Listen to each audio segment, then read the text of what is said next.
കാഞ്ഞങ്ങാട് മണ്ഡലം UDF സ്ഥാനാർത്ഥി ഷൈജി ഓട്ടപ്പള്ളിയുടെ പര്യടനത്തിന്റെ ഭാഗമായി അജാനൂർ പഞ്ചായത്തിലെ ആദ്യ സ്വീകരണ കേന്ദ്രമായ മൂലക്കണ്ടം ജംഗ്ഷനിൽ നടന്ന പൊതുയോഗം കോൺഗ്രസ് നേതാവ് അഡ്വക്കേറ്റ് ടി.കെ. സുധാകരൻ ഉദ്ഘാടനം ചെയ്തു.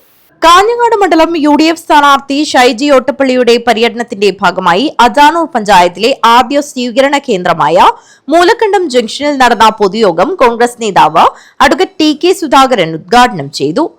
ഒരിക്കൽ പോലും മോദി ചെയ്യുന്നത് തെറ്റ് എന്ന് പറയാനുള്ള ചങ്കൂറ്റം നമ്മുടെ മുഖ്യമന്ത്രി കാണിച്ചിട്ടുണ്ട്. അത്രമാത്രം വൃത്തികെട്ട രീതിയിലുള്ള ഒരു അടിമത്ത പണിയാണ് നമ്മുടെ മുഖ്യമന്ത്രി നടക്കുന്നത്. അദ്ദേഹത്തിന്റെ കീഴിൽ ഈ സംസ്ഥാനം അരാജകത്വത്തിലേക്ക് നീങ്ങിക്കൊണ്ടിരിക്കുന്ന കാഴ്ച നാം കാണുകയാണ്. ധാർമ്മികമായ മൂല്യങ്ങളില്ല, ആരാധനാ സ്വാതന്ത്ര്യങ്ങൾ നിഷേധിക്കപ്പെടുന്ന പലയിടങ്ങളിൽ. എവിടെ ചെന്നാലും ആരോപണങ്ങളും അക്രമങ്ങളും കത്തിക്കുത്തുകളും കൊലപാതകങ്ങളും ബലാത്സംഗങ്ങളും കൊണ്ട് കേരളം ആകെ മുഖരിതമായിരിക്കുകയാണ്. നമ്മൾ വിചാരിക്കാത്ത രീതിയിലുള്ള അധപ്പതനം, ധാർമ്മികമായ അധപ്പതനം ഈ സംസ്ഥാനത്ത് നടമാടി എന്നുള്ളതാണ് വസ്തുത. പ്രിയപ്പെട്ടവരെ, നമ്മൾക്ക് ഒരിക്കലും വിശ്വസിക്കാൻ പറ്റില്ല.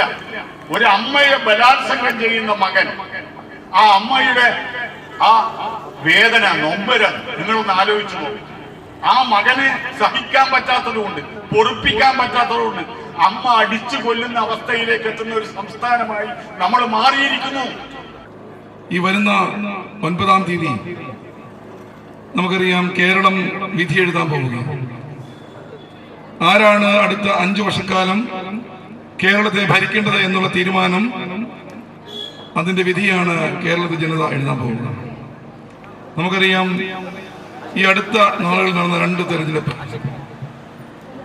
അത് രണ്ടും വ്യക്തമായ സൂചിക നമുക്ക് നൽകുകയാണ്. മുബാറക് ഹസീനാർ ഹാജി അധ്യക്ഷത വഹിച്ചു. അജാനൂർ മണ്ഡലം കോൺഗ്രസ് പ്രസിഡന്റ് രാധാകൃഷ്ണൻ കാട്ടുകുളങ്ങര സ്വാഗതം പറഞ്ഞു. C Muhammad Kunhi, Basheer Vellikoth, PV Suresh, Satheesan Parakkattil, BP Pradeep Kumar, V Gopi, Jetto Joseph, Shijo Ambatt, Dineshan Moolakkandam, Gaddafi M Narayanan എന്നിവർ സംസാരിച്ചു. News bureau, Kanhangad.